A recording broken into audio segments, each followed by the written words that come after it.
from the crypt.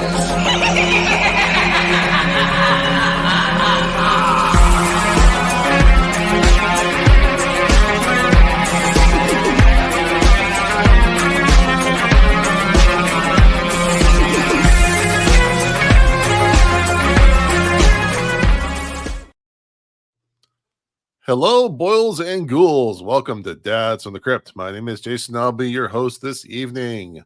With me, as always, or most of the time, is Mondo. Not lately, but yeah. Hi. It just kind of rolls off the tongue. All right. We have two excellent guests tonight. First, from Mutant City Horror podcast, we have Paul. Hello. Hello. And then we have Thor himself from Thor's Hour of Thunder. Welcome. Who didn't realize the thing he was typing in was going to be on air, so he didn't even bother capitalizing it. I thought it was an intentional choice, and I kind of like it. Yeah. Or, I mean, to be fair, I do honestly try and channel E.E. Cummings, and I only use capitalization when it's important. But obviously, I'm important, so it should have been all capitals. I feel like you're just trying to you don't want to upset the real Thor, obviously. So you're like, I'm still Thor, but I'm not Thor. Thor light, Thor adjacent. Yeah. And to be clear, by the real Thor, we mean the Norse god, not Chris Hemsworth. Not Vincent D'Onofrio. Dude, I watched Adventures in Babysitting all the time when I was a kid. That was like our go-to movie to watch. And it was like many years later, I realized that the guy from Full Metal Jacket was also Thor in that movie. Okay, I'm just realizing that right now because I've never seen Adventures in Babysitting. Jason, we'll have to have you on Thor's to discuss this. Yes. Okay, you've never seen Adventures in Babysitting at all? No, I was just talking with Lotta from my podcast about how I've never seen it, and she was like, "It's in Chicago. It's got Thor in it. How the hell have you not seen it?" Oh man, okay. Then I just ruined a bit for you, but the rest of the movie. No, I knew it had Thor in it. I just didn't know it was D'Onofrio. I feel like Jason's parents just put that movie on and just said bye. Like that was just his babysitter. Pretty much. That's the 80s, man. I think we all did that. Like the movie says babysitting, we're just gonna roll with it, see what happens. No, I remember my parents put on like taped off a TV Die Hard and left to go run some errands. Yeah. I got worried as a kid that they weren't coming back, so I called 911 and they sent the police officer. Oh my god! How old were you, Jason? How old were you at this point? 17? I have no idea. I have to have been like 6, 7, 8. I don't know. I was younger than 9. That's all I know. Yeah. I do love the taped off of TV Die Hard because they were gonna leave you alone, but they weren't so irresponsible as to hear you swears. Right. This 7-year-old can fend for himself, but he will not hear the word motherfucker if we have anything to say about it. What's the TV one? It's famous, right? It's like Mr. Falcon. I think that's in the sequel.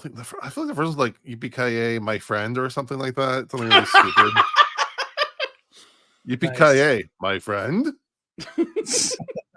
Oh, and for those of you who haven't listened to Thor's Hour of Thunder, yes, that is a laugh. No, I will not be changing it to be less silly. Well, Danny, as your Christian name is known as, why don't you tell us about your show? And he froze. Or he's just sitting really still. Absurdly still. Can't tell. Okay, well, wait for Danny to come back. Paul, tell us about Mutant City Horror. All right. Okay, so Mutant City Horror, we are a low-budget horror film podcast. We started off in our early days of just like wanting to celebrate like the low-budget stuff, the stuff that nobody watches, you know, all that stuff that you used to see on the racks at the video store that you just walk past to get to the new releases. Like that's the stuff that we were looking at. And while it's still kind of there, what we found is that recently, or more recently, it's kind of morphed into something a little bit different now. And so what we really tried to strive for is to spotlight independent filmmakers, independent horror filmmakers, to be specific. And so we've done a lot of interviews with a lot of different filmmakers from around the world, essentially, and casting some light on some of their projects. And I think it's really good where we have so many horror podcasts that we can go and listen to, because although we're all kind of doing the same thing, we all don't really cover the same stuff. So you have such a wide variety of things out there, but we do try to do things a little bit different. And so what we do is we try to grab those things from the spotlight, or that we want to put spotlight on, but then we walk you through the movie. So that way, if you don't have time to like sit and watch it, you can at least listen to a couple of guys talk through it for you and talk some shit, have some fun. We usually have a cocktail or two. So yeah, that's kind of us. In a nutshell. Cool. And then tell me about this event that you have coming up. All right. So this is fucking dope. So one of those independent artists that we've been kind of, I won't say attached to, but we've been trying to spread the word about a lot is Sean Heights. And he's just coming off the film festival circuit with his new movie called Cannibal Comedian, which is exactly what you think it is. It's a movie about a cannibal who's trying to break into stand-up comedy. Sean's a very like horror/comedy guy, so it's like the perfect blend for him. And it's been winning a ton of awards in the festival circuit, and he's been pushing out a couple shorts. He's got this new one called Thumper's Revenge, which you guys were talking about Piglet a couple weeks back. So it's kind of like in that wheelhouse. It's pretty good. But he reached out to me a couple weeks ago at the same time that the local theater owner here in our small town of Fillmore reached out to me. And when I say small theater, this is single screen. If it's 325, it's 110 years old. It's been like abandoned for the last 11. So the filmmaker's like, he's trying to like bring it back to life, revitalize it. And so when he bought it and moved in, we talked about horror. We connected on that sense. He's an editor in the biz. So like a lot of good conversation there. Both those guys, independent of each other, hit me up at the same time. And they're like, hey, thinking about doing a film festival for October. What do you think? And I was like, great. Theater owner, meet the director. Director, meet the theater owner. So now we have a venue for the spot. We have movies to show. We made it legitimate. We're calling it the Happy Frights Film Festival. That's Sean, the film director's production company. And we've put it on Film Freeway, which if you don't know, that's where independent filmmakers can go to submit their films to the different film festivals around the country. So we've had, as of like 5 minutes ago, we have 24 submissions there. So that's freaking awesome. Nice. We've got the building next to us is going to let us use their space for the day. So we're going to pack that for vendors. So we have 8 or 9 vendors confirmed already. We've got some cosplayers coming out. So we're going to be showing movies 12 to 10 all day Saturday. Friday night, we're doing an 8:00 showing, 16 millimeter print of George Romero's Night of the Living Dead. Tickets are $5 for that. It's so awesome. But if you buy the Saturday ticket, you get into Friday for free. We've got a band coming out called Six Silver Bullets. They're like a psychobilly ghoul rock band, which is pretty awesome.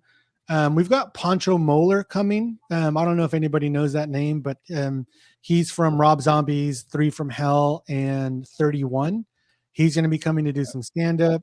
And then we've got there's a movie on Screenbox right now called Creeping Death, which is trending at #1. That director is going to do his LA premiere at our movie. I'm going to moderate some Q&A panels. Like, it's a whole thing. And we're super excited about it because Fillmore is such a small little blip on the map that this town is like, it's prime for something like that. And the horror community comes out and grows. So we're hoping to get a really good turnout. Like I said, $15 for the weekend. You get entrance to the Night of the Living Dead showing on Friday if you buy the Saturday ticket. Vendor, stand-up, live music, movies all day, Q&A, red carpet, all kinds of stuff, man. So you can get tickets at happyfrightfilms.com, or you can check out our Instagrams at Mutant City Horror, at happy_fright_films, or you can check out at Fillmore Town Theater, and you get all the info there. So we're stoked, man. If you guys are in the area, Jason, I know you're in the area, so if you've got the time, man, come on out, dude. It's going to be awesome. Yeah, I'm still trying to figure out my schedule for October, but I'll definitely check it out. Yeah, the man. Fillmore's only like an hour out of LA ish. Yeah. So we're like, I don't know, 15, 20 minutes west of Magic Mountain. Oh, okay. So once you get to Magic Mountain, you just take that next exit, make a left, and go down 15, 20 minutes, and we're right there. Awesome. They showed Cannibal Comedian at the drive-in down here at when Joe Bob did the jamboree down here. Yeah, man. Yeah, it was super fun. It's a super fun movie. Did you catch it? I caught it. Yeah.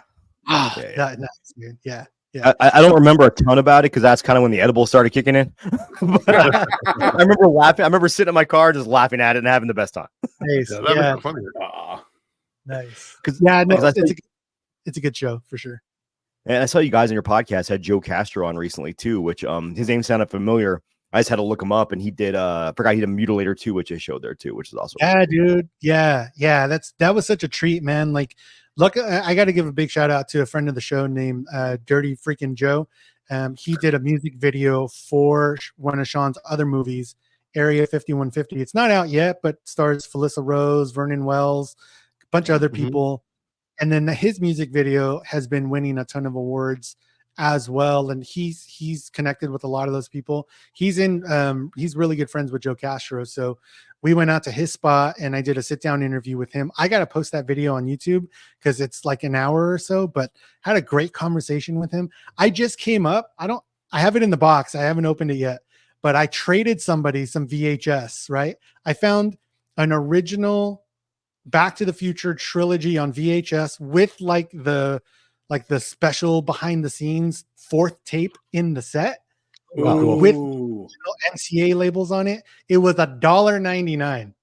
Wow. So I traded it with a buddy of mine who collects VHS, and he's sending me a VHS copy of Natural Born Killers and a movie called Near Death.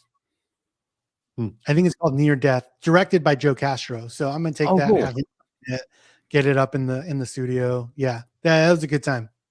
Cool. All right, Danny, welcome back. It's your first time on the show, so why don't you tell people about Thor's Hour of Thunder? So Thor's Hour of Thunder is a very professional podcast that rarely fucks up in the middle of trying to plug themselves. We basically try to pick movies that one of us, like we go around all the pantheon, we call them since it's Thor's, picks a movie that we feel like is underseen. And we all, love weird ass movies. So we've done this, for over 1,000 episodes. And like an example is we a few months ago were fortunate enough to get Stuart Wellington from the Flophouse to come on and talk about one of his favorite underseen movies, which was The Quick and the Dead. Nice. Excuse me, go ahead. No, that's a good one. Yeah, which was a movie that I'd always sort of vaguely heard about as like, what if Sam Raimi did a Western? Oh, wait, he did. And I can assure you it is even weirder than you imagined. If listeners, if you haven't seen it, highly recommended. And then coming up for Halloween, we always try and think of something spooky that's a little bit, not necessarily less popular, but less thought of for Halloween. So like last year we did X-Files episodes. This year we're doing Simpsons Treehouse of Horrors. Oh, nice. Oh, cool. That's awesome. Hey, Jason, have you ever thought about doing Simpsons Treehouse of Horrors? I'm just kidding. So to anybody out there, you can find all our reviews of Simpsons Treehouse of Horrors by Jason on our Patreon. Yes, with many. I'll plug that for a minute. So we have some really cool guests. We have Caitlin from Plug It Up. We have our friend Whitney. We have Rachel from the Zombie Girls. We also have Zorn from the Dead Meats YouTube channel and Low Carb Comedy. So that's on our Patreon. And then just to give another plug, we are still doing our EC comic reviews. They're mostly on YouTube. We're a little backlogged on that.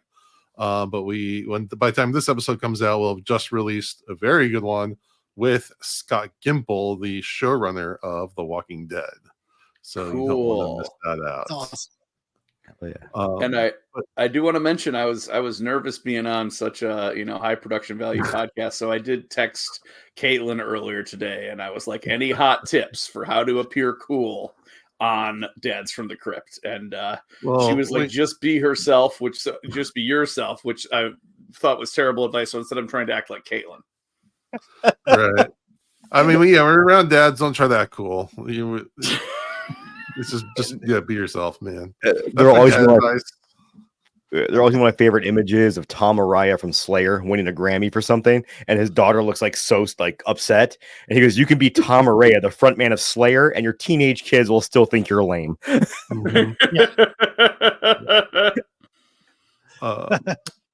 So the movie we're watching tonight, again, we're kind of doing a mini tribute to Sam Neill.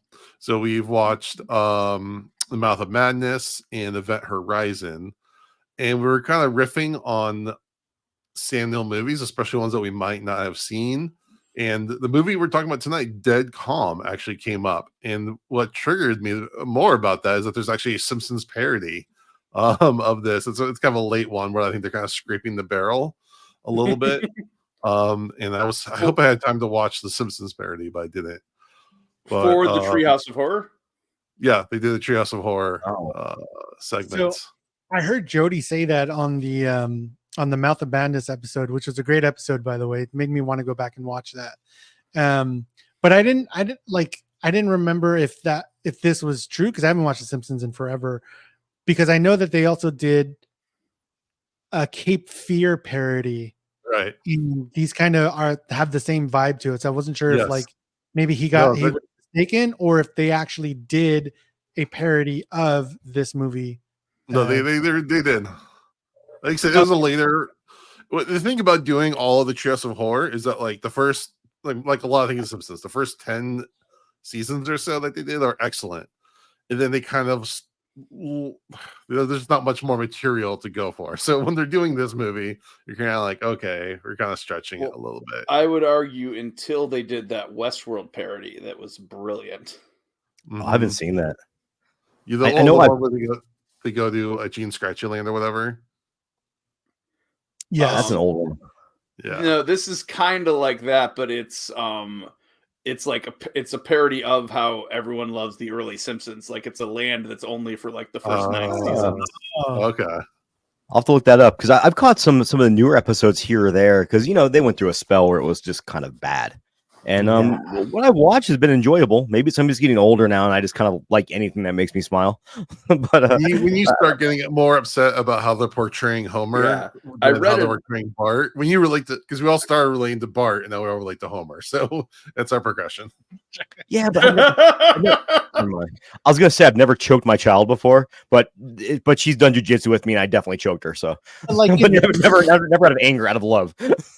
Not even in your mind, not even just like, just no, because I actually got to do it for real. So, all right, let's get into it. So again, we're talking 1989's Dead Calm, which is not without its choking scenes. No. This is actually based off a book and based on a true story.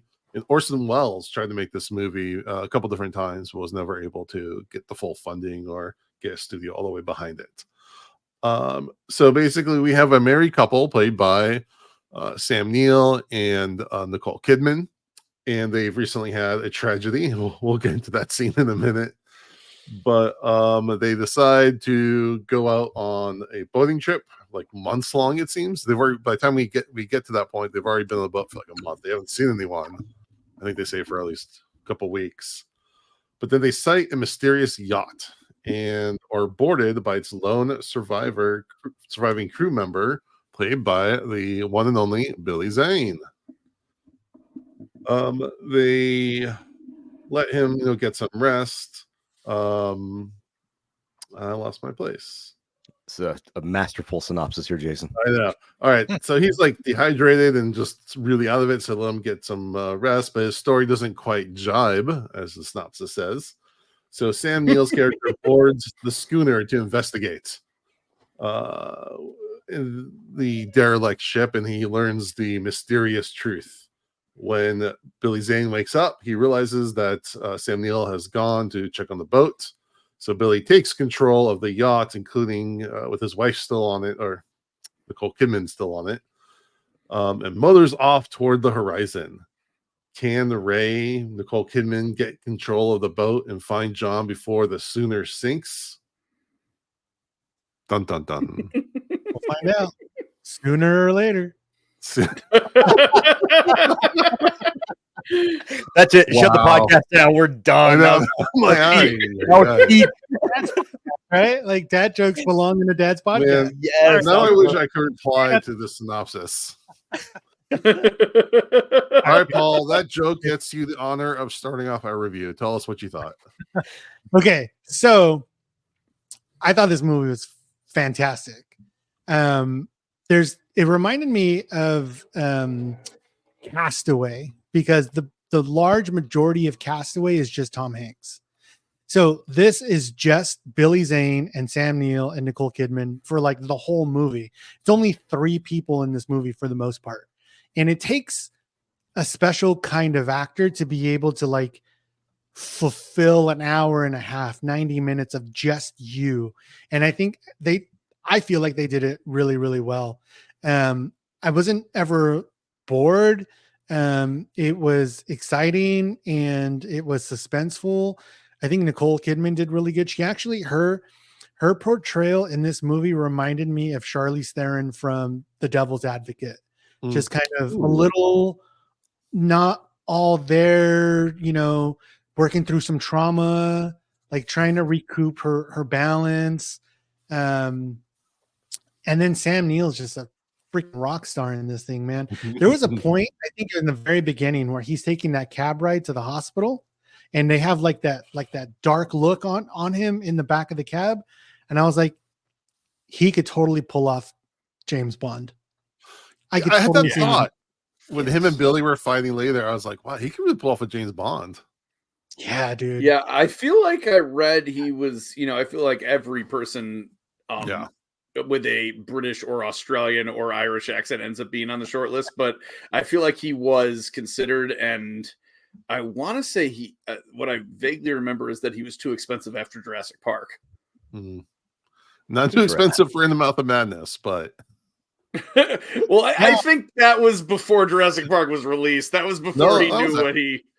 It was like 95, I think. But yeah, was it? Jurassic Park was 93. Maybe he was busy filming In the Mouth of Madness. Yeah. I saw this clip with Kurt Russell, and he was talking about how he wouldn't take sequels for the most part because he didn't like rehashing the same thing over and over. And it was never about the money for him. He said that he would take a new project if it was something that interested him, if it was different, if it was original.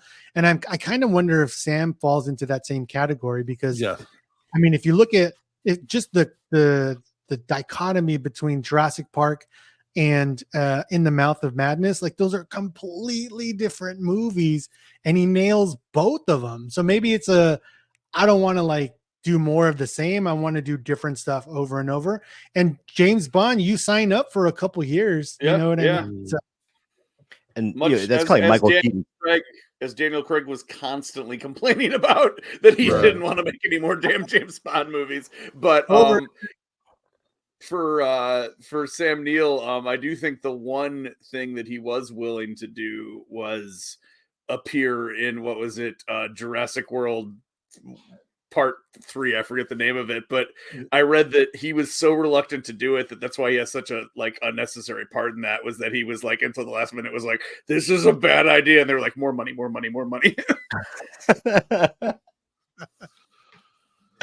Yeah, no, I thought the movie was great. And I thought there were some beautiful shots, like bird's eye view, fisheye type stuff. Like there's one in particular that just kind of hovers above the boat at this like 45-degree angle with a slight like fisheye look. Oh, it was so cool.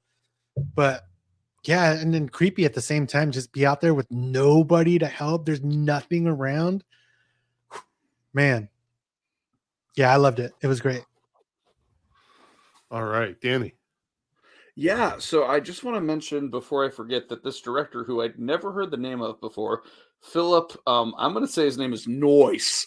but Yeah. it's probably not. I didn't think about that.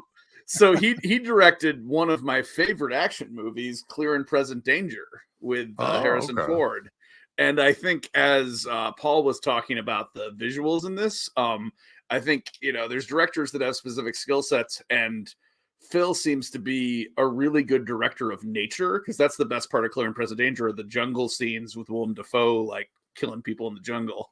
So, I'd seen this movie years ago when Thor's did a Nicole Kidman month, which we accidentally did. We did BMX Bandits, and then someone suggested Deadcom. I think not even realizing, then that'll be Nicole Kidman. So then we had to and we had to create a Nicole Kidman month once we'd done 2 of them accidentally. Right. Yeah, and liked it back then. This time I will peek behind the curtain and say I woke up this morning and discovered I'd been invited on this podcast, because I don't check Instagram that often. So I had a chance to re-listen to this while I drove around for my job, but I only got to see it at red lights. So when I saw that when you messaged me, I was like, oh, well, either he doesn't work today and he has time to watch it, or this is like his favorite movie that he's just knows by heart. No, I was glad it worked out, because I remembered a lot of it, more than I thought. I didn't remember the part of which I did get to see visually was the very beginning, where Sam Neill is getting off a train, which I 100% think was written in the script as gets off a battleship, and then they couldn't afford that, so they were just like, train. You need more ships in this movie, damn it. More ships.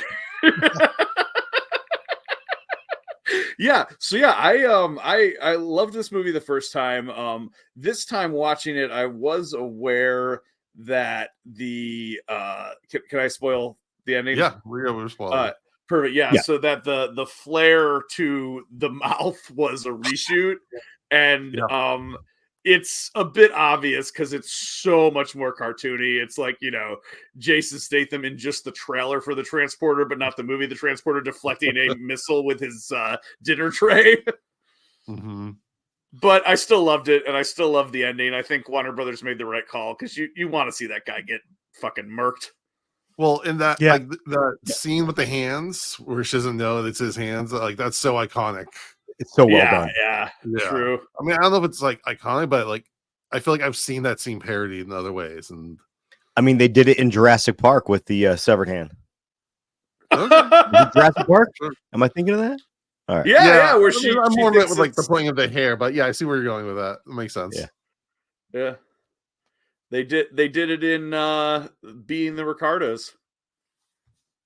Seen that. I've only saw that the once. I remember. It's terrible. It's not a good movie, but it does have it does have them probably referencing Deadcom. It was based on a scene that happened in an old episode of I Love Lucy, but they're making a big deal about it in the episode, and I'm just like, yeah, this is not how, that is not how that would work at all.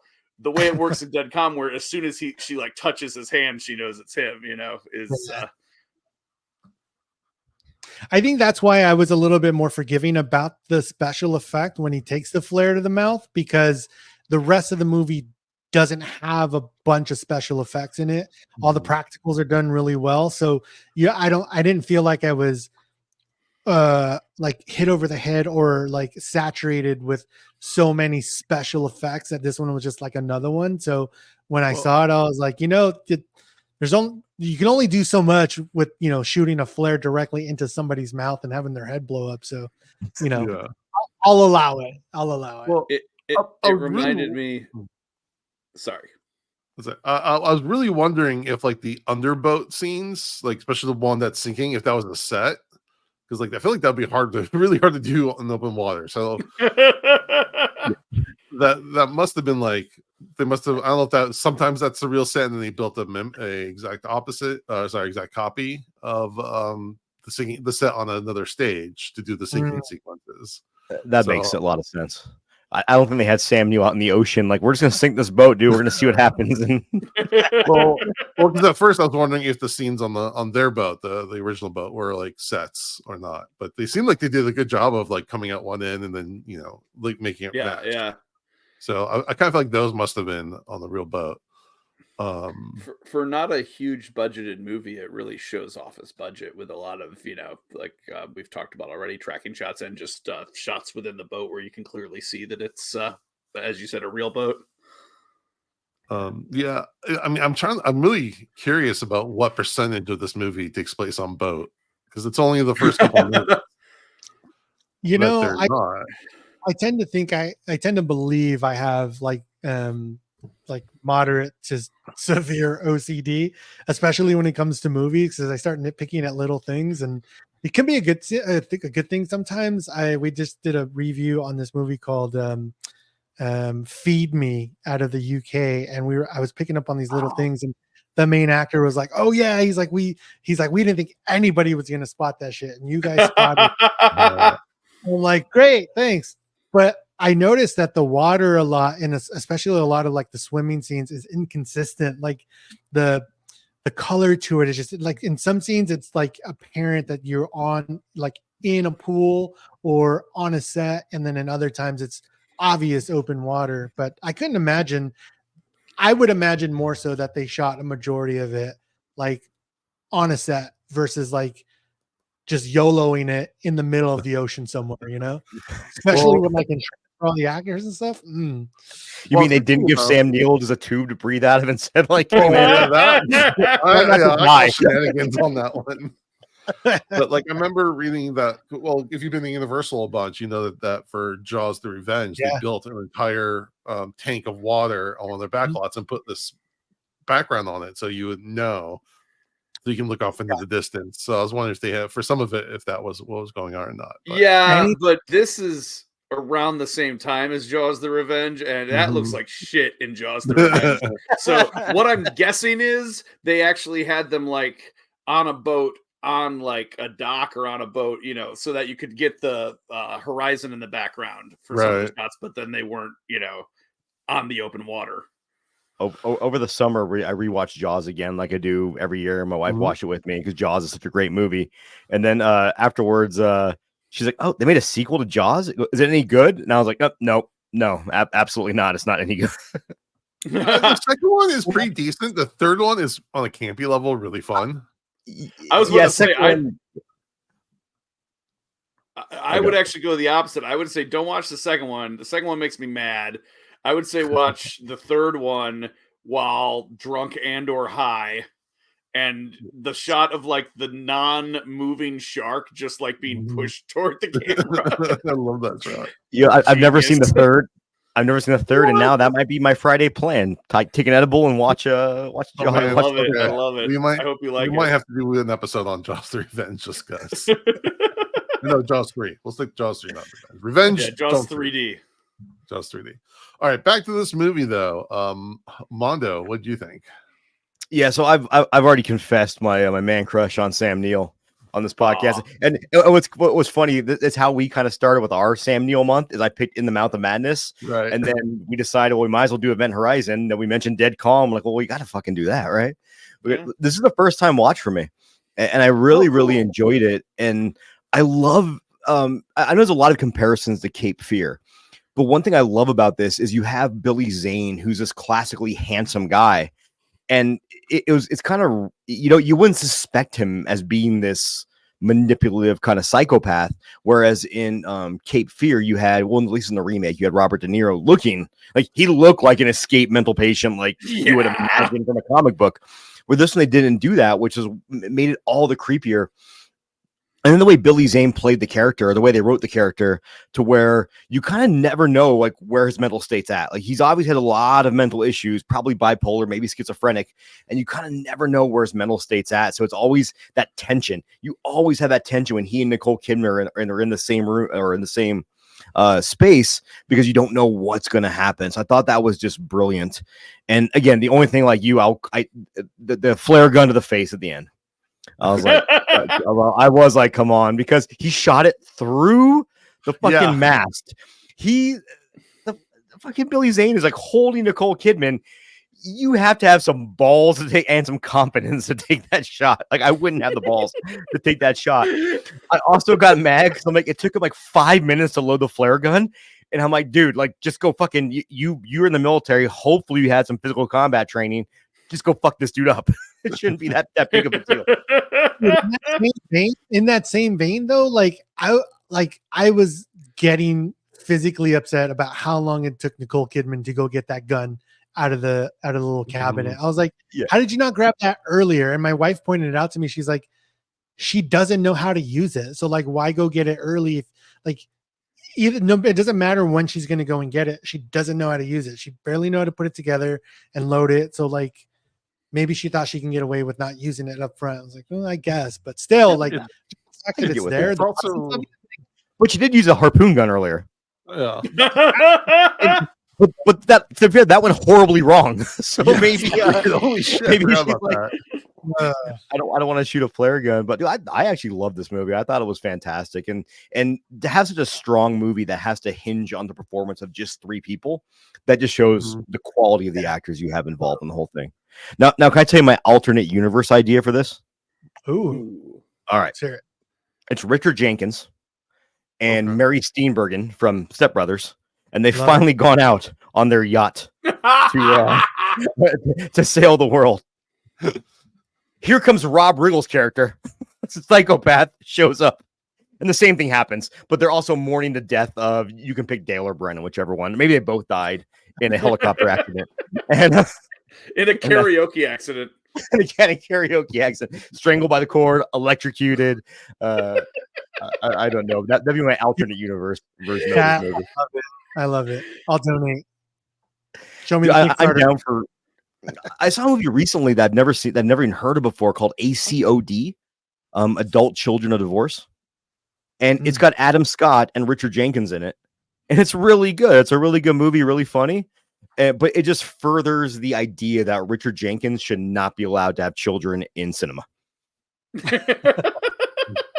Or considering he also was a father for Jeffrey Dahmer, and also, if Billy Zane's on the boat, it's going down. Yeah. Well, I mean, yeah, he's 2 for 2 so far. I've seen him in 2 boat movies, and both of them have gone down. Yeah. He's not a good parent. I'm just gonna say. He's also in this movie where he plays an old fast food worker trying to retire or to go take care of his mom. And I still remember it's one of those movies that popped up on my feed. It's like comedy. I'm like, oh fuck, I love Richard Jenkins, and this sounds interesting. And it was the most depressing movie I've ever seen in my entire life. Like, can we stop marketing shit as comedies that make you want to cry? If you want to watch a fast food comedy, you obviously have to watch Scotland, PA, Macbeth set at a McDonald's. I have never seen this, but I'm going to write it down right now. All right. Scotland, PA, you say?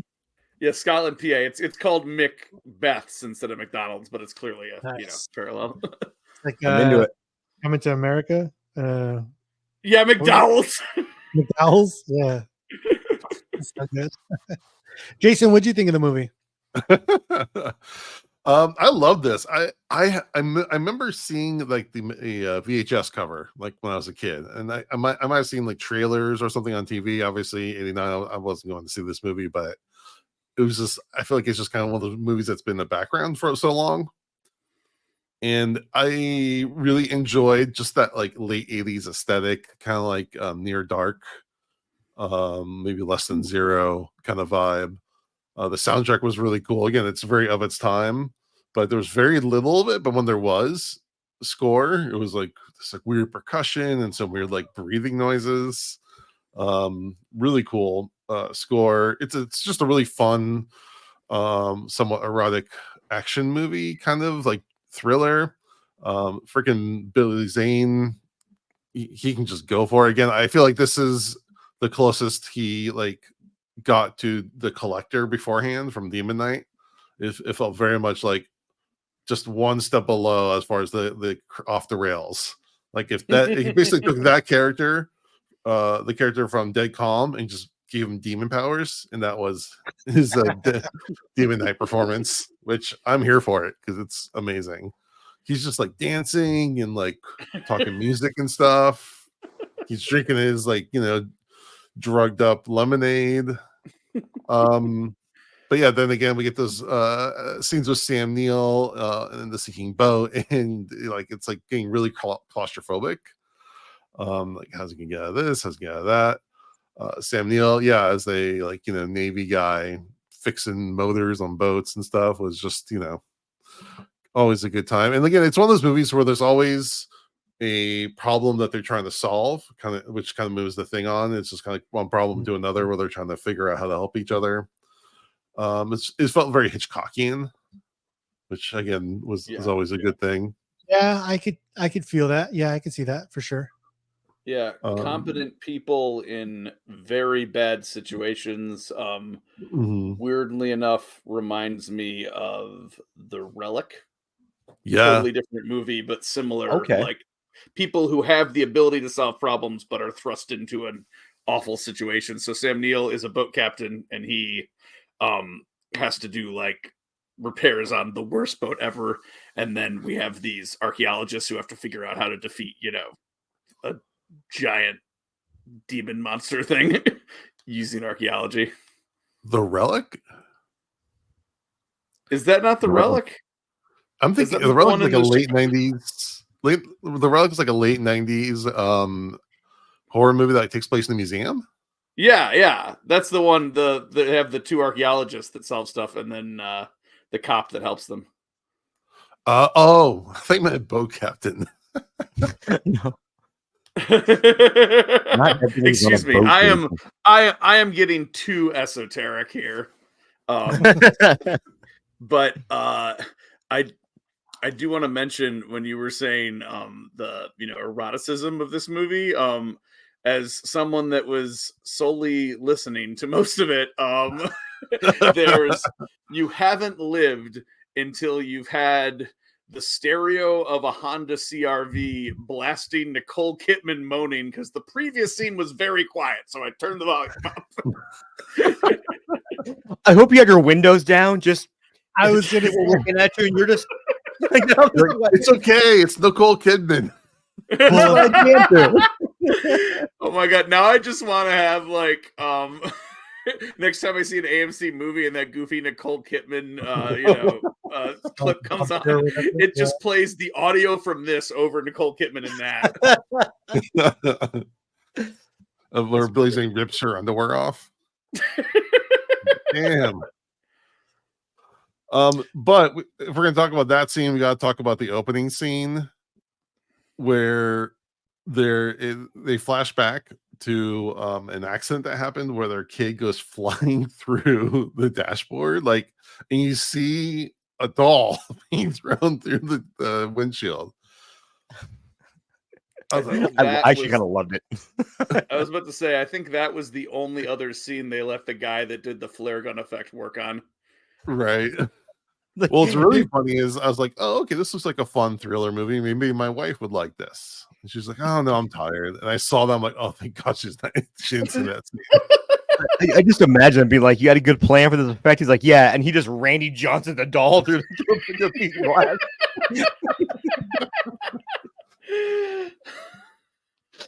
Oh my So God. there's a movie trilogy called Feast. I don't know if anybody's familiar. Yeah. Oh yeah, definitely. So there's a scene in part 2 where they're trying to save this baby, and like they go to like this guy's running down the street with a baby in his arms, and he goes to like throw the baby up in the air, hoping that the people like hanging over the building will catch it, and it doesn't go anywhere, and it just falls straight down, and the monsters get at it. And it reminded me, and so when I saw that scene yesterday in this movie, it reminded me of that, and just that. I like it when people take like bold steps with like things you wouldn't really normally see, like punting a baby or throwing a baby or getting them smashed through the windshield. Well, I feel like there's a whole like maybe I'll have to do like best dummy moments month on my podcast or something, because there's the one, I forget if it's I think it's The Spy Who Loved Me, where like the dummy goes down and like its head just like it doesn't fall off, it just like breaks, and it looks like shockingly realistic. So like, it's a dummy, but you're like, oh my God, I feel bad for that dummy. It reminds me of that South Park episode. They're trying to pretend like someone killed themselves. They make the shittiest puppet ever and throw it out the building. Everyone thinks it's real. I think it was South Park, at least. I don't remember exactly. Yeah, but Simpsons probably did it first. Obviously. Though what's interesting is that we have this really traumatic scene in the beginning where we find out about them losing their child, and other than the first moments on the boat where she has like a panic attack, it never figures into the rest of the story. Well, I wouldn't say that. I would say that it's the underlying trauma of the whole story, right? And I think Sam Neill's trying to do that tough macho, I'm a man, I can't cry in front of people kind of thing, and trying to be like, let's go on vacation, let's try to take our minds off it. But I definitely think that feeling is there through the whole movie. I think, at least to an extent. They don't talk about it again, which is, I don't know how often you would just be sitting on a boat being like, hey, can we talk about how our kid died? Yeah, I thought they'd bring it back in the more. I see how that, but if you took off that scene, everything they do, other than that one freak out she has, is like totally. No, you wouldn't think something's missing. I don't think it would change the actual events of the movie, but it would change the tone, I believe. Well, it's the tone for us, yes. Yeah. Well, I think it goes back to Sandra Bullock in Gravity, where I remember reading a review that said if you take out her having a dead kid, what changes is that you're not thinking, oh, maybe this character doesn't want to get back home, And that's, I don't think it's as much in this movie, but I feel like that's supposed to be the subtext, is like Nicole Kidman is having to fight so hard to stay alive, even though, she kind of wasn't sure if she wanted to be alive. Yeah. And I was also wondering if in the book it plays a bigger deal. Probably because in the book you can tell the reader what the characters are thinking. Well, I think it's more of a book thing. I'll argue one of the piece too, because when she spikes Billy Zane's drink with the sedatives, that explains why she has the sedatives. Whereas if not, it would just be like, oh, it's the 80s, it's a crazy woman. Of course they're on pills. But that explains why she actually had the pills. But it's interesting because I didn't really think about it like that, because I kind of just took it at face value. But hearing Jason's perspective on it, I think what it does, because Danny, you're right. I think if you take it out, then it's like, what are we doing here? It's just a couple on a boat, in the middle of the ocean. So I think what happens is, with that scene, the reason we're there, I think really breaks us down a little bit. It gets us to be in a more vulnerable state with those characters. So that way, when the crazy does show up, that is Billy Zane, it's easier to like boost our endorphins, if you will, or to kind of take us from one extreme to another. Whereas if we just started with them on a boat, I'd be like, okay, they're on a boat, so now what? Okay, this guy shows up. I don't think that I've softened up like I was with that whole sequence of them losing their kid, to make it more like, to get me into it more. I don't know if I'm articulating that the right way, but I get it. Makes sense. Perfect sense. Well, it's like, like this movie had the balls to kill a kid in the first 5 minutes. What else is going to happen in this movie? So Wanda was saying about how Sam Neill's character is so stoic. It made me think of this movie. Was Antichrist, where it starts off with a child dying and a couple go off somewhere. Obviously, it goes in way different places. But if Billy Zane showed up in Antichrist, who knows? What if that fox had Billy Zane's face on it? Real fast, this is the first time anyone's ever compared Dead Calm to Antichrist, I promise you. I'm sure someone else. I'm for it, though. Antichrist, the first thing they think, Dead Calm. Well, there's also a great piece too at the very beginning when he gets off the train and he sees the cops looking for him, and that's like the only time he really shows, like, you can tell like his heart kind of drops. Like the face he makes is he knows something is wrong. He doesn't know what yet, but he knows something's wrong. And if you've ever gotten that phone call from somebody, not saying maybe your kid dying, but any bad news, you know what that's like when someone looks at you or someone calls you. Like my buddy Corey died years ago. My buddy Lee called me, and Lee never calls me. He always texts. So I just knew something was wrong right away. Yeah. And I really love the way you saw that on his face and his expression change and everything. Well, I think that kind of sets a tone for the rest of it, like Paul said, where now you have that weight and you have that feeling behind it. it also sets the tone where I feel like this movie works so well, and it's amazing because I feel like Sam Neill, Nicole Kidman, and Billy Zane both are very different like schools of acting. Like I don't actually know what acting method they studied, but you can just see in this movie the way they react to each other. Like not just because Zane's playing a big, I'm bipolar, so I'm comfortable using the term bipolar. I think that's a good way to describe him. To be clear, I don't go on boats and kill people. I kill people on land. Got it. I want them yeah, a fighting chance to escape at least. But yeah, I think even not just because of how different their characters are, but just like how they play scenes is very interesting. Like I feel like you could teach a whole like acting class just with these three performances. Well, and Nicole Kidman was 19 at the time, and Sam Neill was 39. Jesus Yeah. Christ. He was like, I think he was. I saw something that said he did a Mark Maron show, and he was like expressing how he was uncomfortable a lot of the time because of the age difference between the two of them. Because I respect that. No, sorry, go ahead. Also, Leo DiCaprio might have been like 19. She's a bit too old. Can we get a younger actor? Get Billy Zane off my boat. I thought you were gonna say Laura Dern is like 20 years younger than him as well. It's funny, I feel like Sam Neill's just kind of classy, so like he doesn't come across as like the weird old man. He comes across as like, yeah, of course you want to have sex with Sam Neill. All right, fuck, marry, kill. Billy Zane, Sam Neill, Nicole Kidman. Jason, go. Yes. Oh, I can start. There's no right answer. We can let the bisexual one start. Because like it's obviously fuck Billy Zane, right? Like especially this age Billy Zane. Holy shit, he was hot. Hell yeah. And I want to marry Sam Neill because he's I'm with you, Jason. I'm gonna marry Sam Neill because he was the kind of guy, if you had a bad day at work, he'd sit down and be like, tell me about your day. Like tell me everything about it. I'll make some tea. And that seems amazing. Have you seen the photos of him on his farm? Yes. No, I have not. Oh my God. Hold on. Dude just has like a little farm and he hangs out with sheep and stuff. And he just takes photos of him like, helping the sheep. Real quick. One thing I thought was interesting is that they're playing back the tapes of what happened, but we never really see the inciting incidents. Like we see kind of it devolving, but it's kind of left a mystery of kind of exactly how it happens. So let's elaborate on that a little bit because I think it's important, right? Because although Billy Zane does come from his ship over to the Sooner,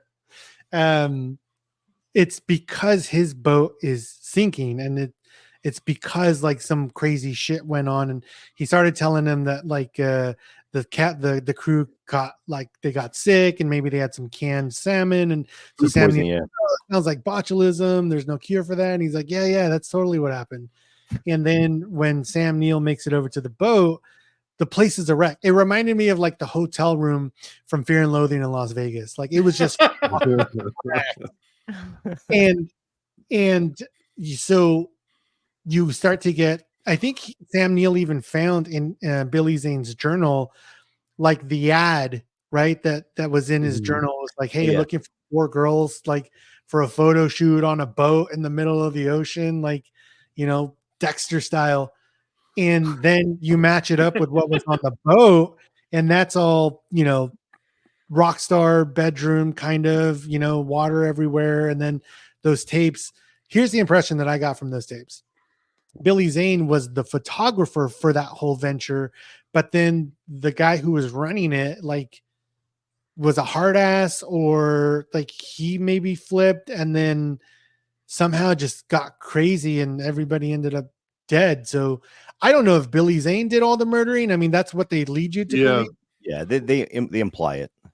I mean, but it's interesting that they didn't actually film anything and put it in those tapes. It's like, we, the audience, know some bad shit happened here. He's the one that survived, so he's obviously the one that did the most damage. And now he's acting, crazy on our boat. So I think we don't need to see exactly what happened. And so I like the restraint in that, showing that. That suddenly reminds me of It's Always Sunny in Philadelphia, where Dennis is trying to take girls on the boat. And Matt goes, I don't feel good about this. He goes, and Dennis is like, no, they can leave anytime they want, but they won't because of the implication. I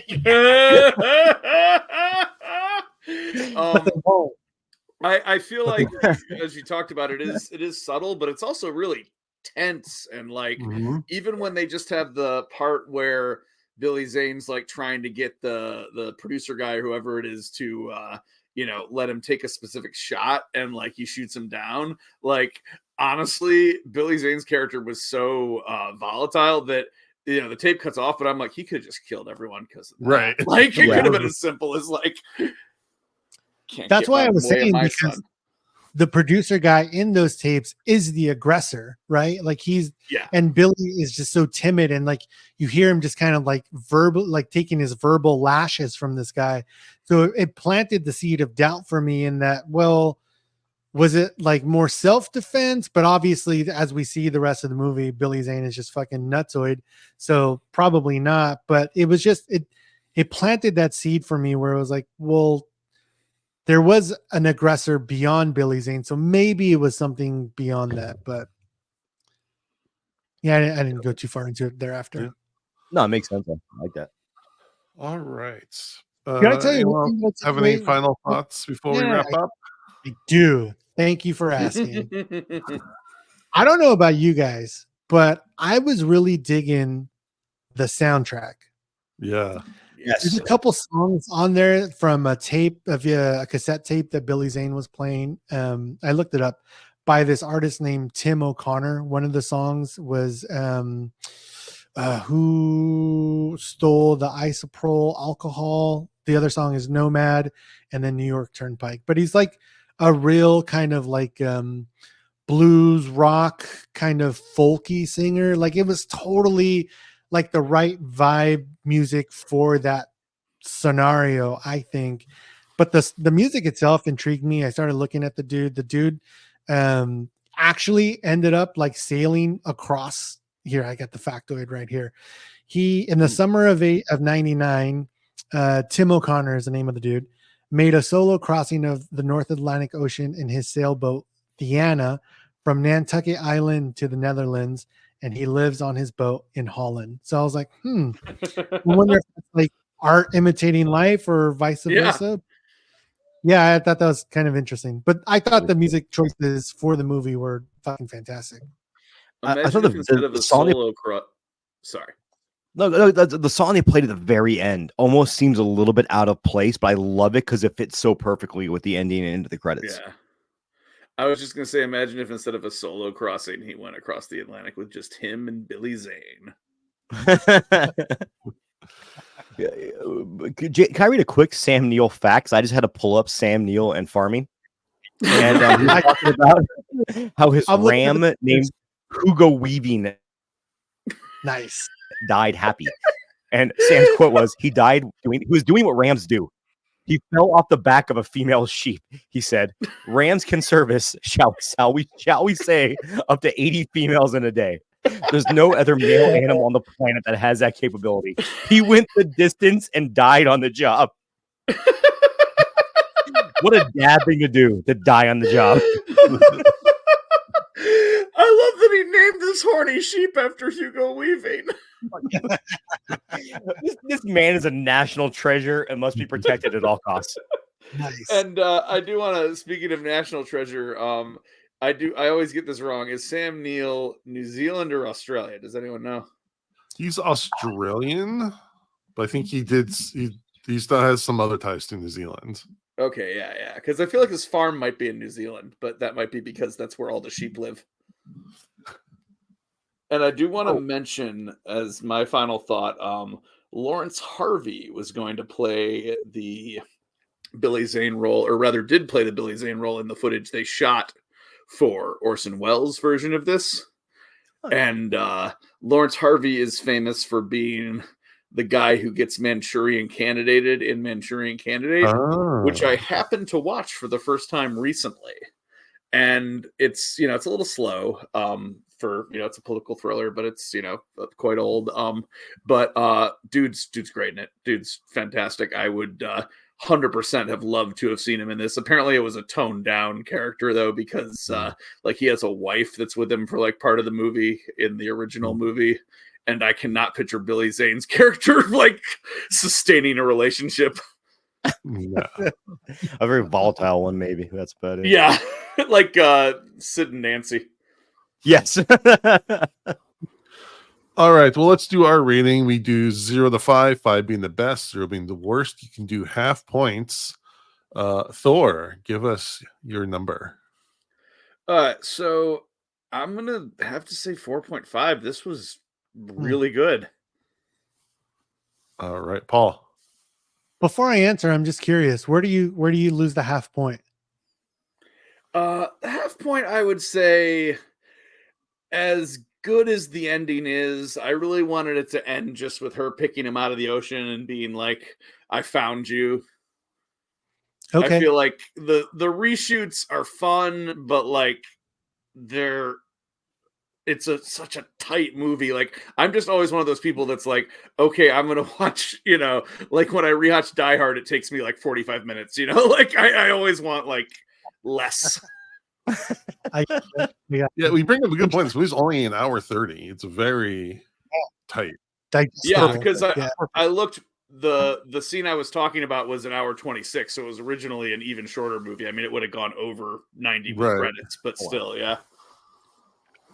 Nice. Yeah, I don't know. I was thinking about this because I don't usually rate things like max stars, right? It's got to be like a fucking, out of the park movie for a 5. And honestly, when I think about this, even with that flare gun scene, like I still think it hits on all the points. So like I'm gonna go 5. Like I didn't see or hear or feel anything wrong with it that would make me want to score it any less. I thought it was great. I have a slight more articulation about why I took the half point off is well, no, I was just thinking about it, and I think we get a bunch of podcasters on the younger. Yeah. The biggest disappointment is not so much that the tone or that it's extra. All of that, yes, was true, but I think I don't like that Nicole Kidman doesn't get to be the one that kills. Yeah, I feel like that's a disappointment. That's a good point. Yeah, it's All right, Mondo. I'm also at 4.5. I was on the verge of 5, but I'll be honest, that flare gun scene did kind of make me go, but it's not like 4.5 is a bad score. Yeah, no, totally. Fucking amazing. Because all I can think about, and this is my robot brain going, if he just took some martial arts classes, some jiu-jitsu classes, he would just fucking jump on that guy's back and choke him unconscious. It'd be over. It'd be easy. Why doesn't everybody take fucking?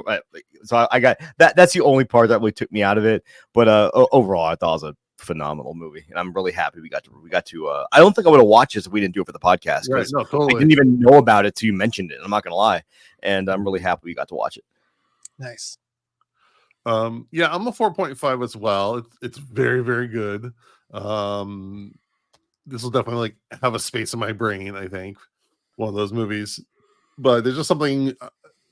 5 is just still just like the highest a movie can get. So I don't feel like it quite fits there. And yeah, I think even the fact that he's shooting through the mast at like a couple feet away, a flare gun can't be that powerful.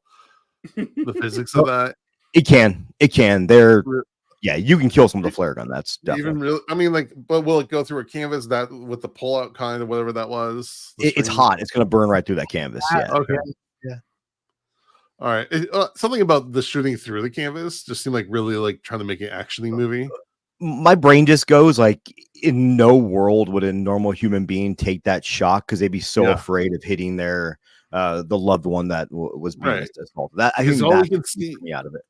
Yeah, because all you can see is the shadow, but that doesn't tell you where someone is in relation. So, but on the other hand, the creepy shot of him touching her hair is so good. So it's like, okay, I'd rather have the flare gun with the creepy hand shot. That's we what I don't was have to give up. What I was Yeah. saying, it's forgiving. The rest of the movie allows you, at least for me, it allowed me to forgive for that flare gun scene. And it's I totally forgive it. 4.5 is great, but it's just I can't. I just can't give it the full mark with that. I've said it before. Here's the problem. 5.0, that's RoboCop. Yes, I'm with Okay. you. This is not the level of RoboCop. No, as I said before, though, I always had that mentality of when I finish watching a movie, if I have to talk myself into giving it a 5, then it's not a 5. And this one, I didn't feel 5 at the very end. But man, we're arguing over half a point here. It's a fantastic movie. I'm gonna leave it alone. Okay. Let's we're gonna take a quick moment and get a shout out. Hi, I'm that guy. And you're listening to Dads from the Crypt. The man himself. Damn. Nice. That guy. That guy. All right, Mondo, give us your song of the day. I just have a whole album because I can't pick a song off the album. There's a record that was done this year by a band called Uncle Acid and the Deadbeats. And they've always been kind of doom, stoner, psychedelic, kind of hard rock / metal. And they released an album this year called, I'm going to butcher the name because it's Italian, Nel Ora Blue. And they basically made the album like an Italian giallo, where everything from the layout to the albums all look like a giallo. There's a story behind it. The whole album tells a story. They got Edwidge Fenech, who is fucking smoking hot, and Franco Nero to do voiceovers on this. And it feels like you're listening to a giallo film put into music form. Whoa. And it's one of my favorite albums the whole year. And it's way outside of the box of anything they've done. And I highly recommend this whole. I don't want to pick one song off it because it's much like reading a good book where I couldn't tell someone, hey, go read Pet Sematary, but just read chapter 7. Let me know what you think. This is one that needs to be like listened to in full. And I think anyone who's a fan of like 70s Italian films, giallo films especially, are going to absolutely love this album. So I will say everyone out there, listen to Uncle Acid and the Deadbeats, Nel Ora Blue. If you are a vinyl nerd like I am, the vinyl presentation is unreal and sounds phenomenal. And I can't say enough good things about this record. All right. Thank you, Mondo. I misunderstood the album. I thought it was going to be related to the movie. So I was thinking you were going to go with something like Key Largo by Bertie Higgins. Realistically, it's those times when you feel like life is going rough and life is just kicking you when you're down. I feel like life is fucking American History X curb stomping me right now. I really couldn't think of anything. Oh. So I literally put my Discogs collection on random and shook it up, and Uncle Acid and the Deadbeats, the first record popped up, and I was like, oh fuck, I never talked about the new one. So I was like, oh, it's a perfect record to talk about because it's a great album. Yeah. My brain has not worked well over the past month. I'm doing my best. No, that wasn't a criticism. That was just my excuse to bring up a yacht rock song because I love yacht rock. Hey, you know what? Yacht rock is pleasant. I mean that in the best way possible. Like if I'm at the bar and someone's playing yacht rock, I'm like, fuck yeah, let's do it. Like it's cool.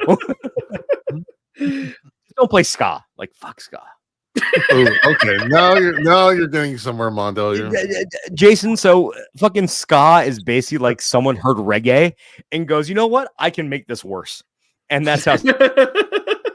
And we should specify we're talking about white dude ska before reggae, but that. Yeah. Yes. There is like Jimmy Cliff ska that's like good. Yes, definitely. There's definitely, but like fuck Sublime and fuck them for like all their songs. So all right, that's a rabbit hole I do not want to touch. All right. Santeria is the worst song ever put on fucking an album, and I will stand by that. If you're at a bar and you play Santeria on the jukebox, we have beef. So I'll know who you are because you're probably wearing the stupid Hawaiian shirt, and I'll eyeball. But you're wearing it ironically, not because you actually like Hawaiian shirts. All All right. No, Well, it's- while Mondo's giving men at bars eyes, Jody's not here. I don't have any horror news unless anyone wants to mention anything that came up this A couple week. things. If you guys have not seen it yet, The Substance. Hmm. Go I watch heard The really good Substance. things. Yeah, Um, Why does it sound familiar? I gave it 5 out of 5. I think it's one of the most batshit insane off the wall movies you're going to see this year. A lot of Cronenberg influence to it. And what I will say, what I love too, is have you guys all seen the trailer for it? Yeah. No, that's the one with Demi Moore, right? Yeah. Yeah. No. If you can go in blind, even better. But the Okay. trailer doesn't really give away anything. Oh, cool. Mm. And that's what I really, really thought was great about the marketing of it. And Demi Moore and Dennis Quaid are just batshit unhinged. And I fucking loved it so much. It's so great. I saw my wife and my child, and someone on our Slack was like, "Yeah, you shouldn't take your child to go see that." I'm like, "Yeah, they're 21. We're adults. We'll figure this out." And they fucking loved it. The best part I've heard describing that movie is I haven't seen it yet, but that Dennis Quaid is so on point in like playing a scumbag that they're like, we think that Reagan movie might have been a joke. Yes, yeah, I would probably say that. Like he took that role being like, yeah, this is just stupid. I'll just how much money you pay me? Yeah, I'll do it. I am curious about that movie. I don't know if it's my number one of the year, but it's my top 3 of the year, no matter what. And You're that's talking about Reagan, right? Reagan, yeah. I mean, Reagan's a horror movie because it's about a guy that fucked our country for decades to come. So, like, we're still feeling, we're still taking dicks up our ass thanks to Raven or Reagan. Raven, the wrestler. Can I give one bit of horror news? Yeah, please. Of course. We got the countdown as of recording. It's 3 months until that Nosferatu remake. I am so excited for that. It looks so good. Yeah, I'm very excited for that too. Yeah. Eggers has not steered me wrong yet. So, I mean, I have a witch tattoo on my chest somewhere. Yes. So yeah, oh my God, that's so cool. Yeah, I got the Black Phillip done years back. That was a pandemic tattoo. That's so cool. I'm a huge Eggers fan, so I'm super excited for this too. Like I'll go on record as saying the original Nosferatu, I respect its place in cinema and horror, but it's a boring movie. I'm just going to be honest. Well, it's actually but stylistically has a lot of great pieces to it, and this looks like he took that but amplified it times 10, and I'm so fucking stoked for it. Yeah, I can't remember if I mentioned on the show, but I occasionally go to test screenings of movies, and I missed out on this one by 5 people. You have to wait damn. and that was like 6-9 months ago too. Wow. It was a while ago. Did you ask them if they knew who you were? Did you try that? No. Actually, that will get you kicked out because you have to sign the whole thing that you're not part of the entertainment industry. Oh shit! Okay. So you do not want to do that because then they'll reject you anyways. I can give 2 more pieces. Real fast. One is that they have officially announced the Terrifier 3 popcorn buckets. Yes. Oh yeah, I heard you talk. And Damien Leone has already said there will be a Terrifier 4. Yes. So I'm very stoked for that. And then any of my gamer nerd friends out there, Magic the Gathering as of tomorrow, which is we're recording this on the 23rd. By 24th, they're releasing their horror theme set, Duskmorn. And furthermore, my video game nerds, Mortal Kombat 1 Chaos Reigns drops tomorrow as well as the DLC, I believe, of Ghostface. Oh, that'd be cool. Ghostface will be a Mortal Kombat as a character. And plus, we talked about Jaws earlier. Johnny Cage will have his new animality where he turns into Jaws. and it looks fucking cool. He puts on a Jaws hat, and then you see him just go in the water. He turns into a full shark. Like, over the top. Give it to me. It's what I like. Oh my God. That's Dude, that game turned into such a cavalcade of just pop culture and like ridiculousness, man. It's so awesome. I love it. Well, what I really want are I want friendships back, because when I get high and play Mortal Kombat, I start feeling really bad. Like I'll pull a fatality off, like that's so mean. Like, why would you do that to another human, another living creature? So I need friendships. So I'm high. I can just knock out the friendships and be like, cool, here's some paper mache of your There favorite. you go. Yeah. Was it X that had RoboCop in it? Speaking of RoboCop, I believe so. And X had RoboCop and Terminator.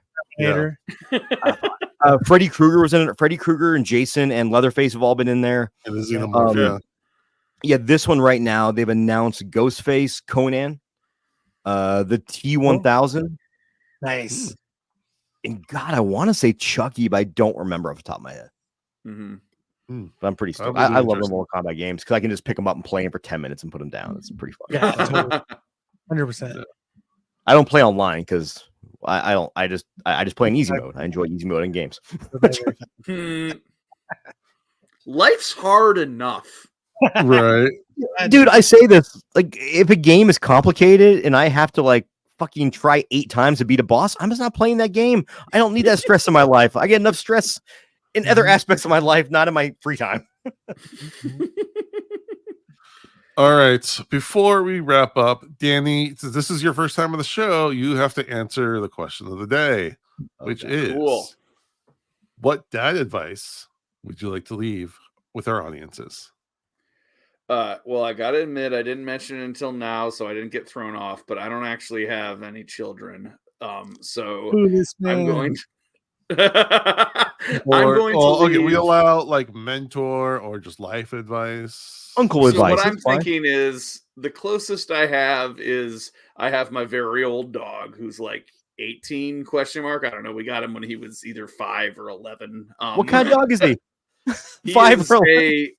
Yeah, he is a Maltese Lhasa Apso mix, and he has been a cranky old man since day one. That's one of the reasons we're not sure how old he is, because they listed him as, geriatric, and he may have just been not wanting to get up.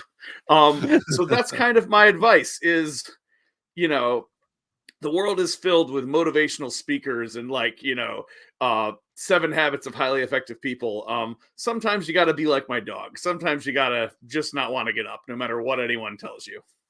I like that. Nice. That. Yeah. My dog that passed, she was 15, and my other dog is turning 17 in 2 months. Wow. I'm just like, man, I hedged my fucking mental health on the wrong. Like, I should have gotten a younger dog.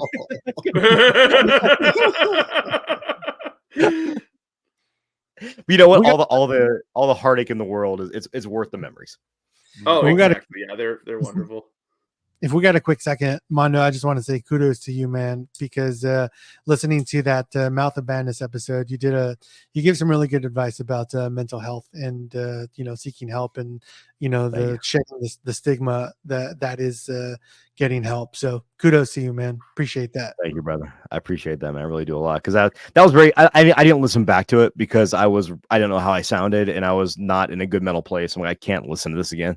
But yeah, everyone out there, therapy, man. Therapy's fucking great. Yeah. Love therapy.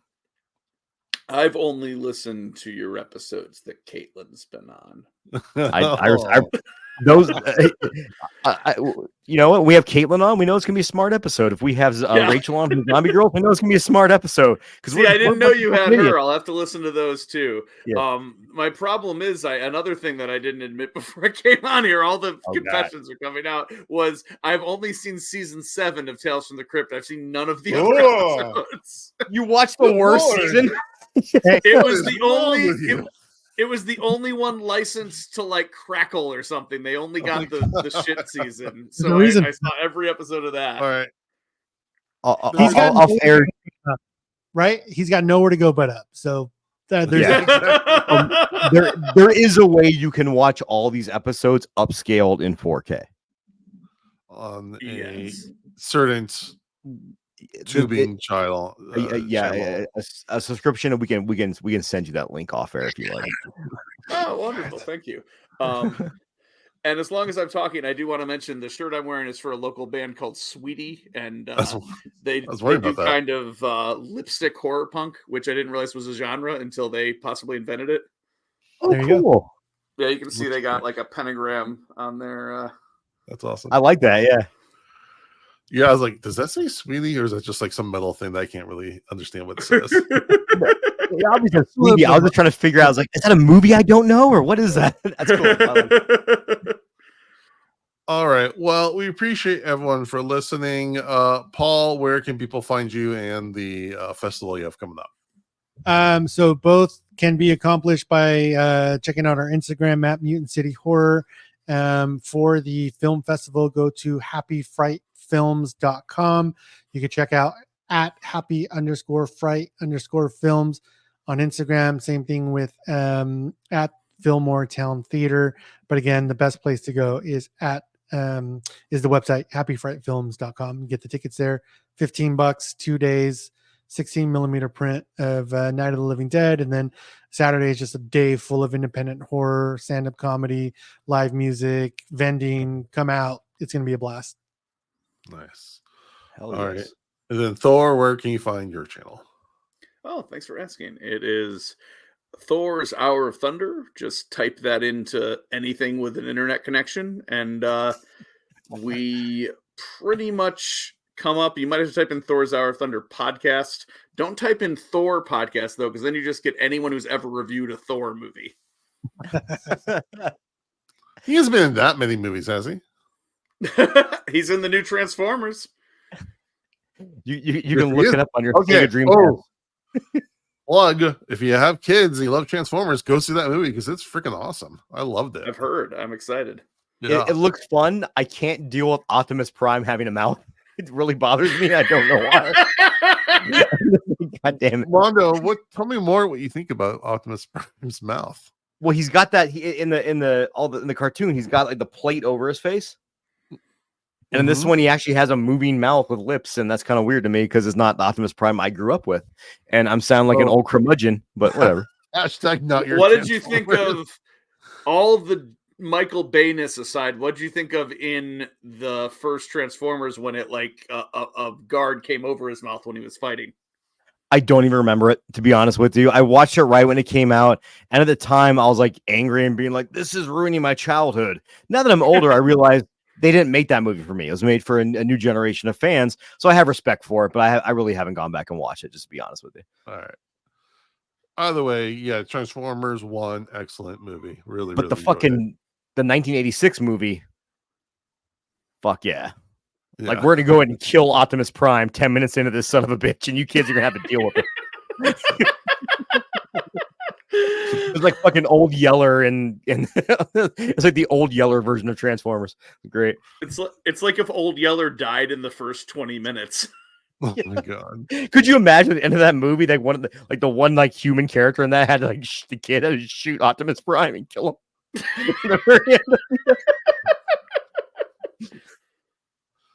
God damn it. Okay, that wraps up another episode.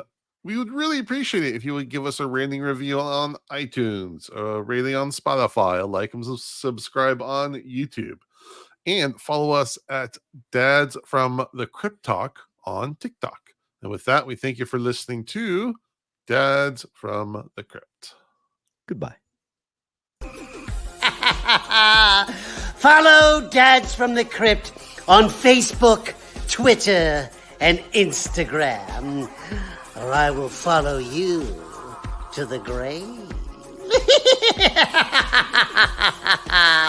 No, seriously, you really should watch. But be careful what you ask for. You may get it.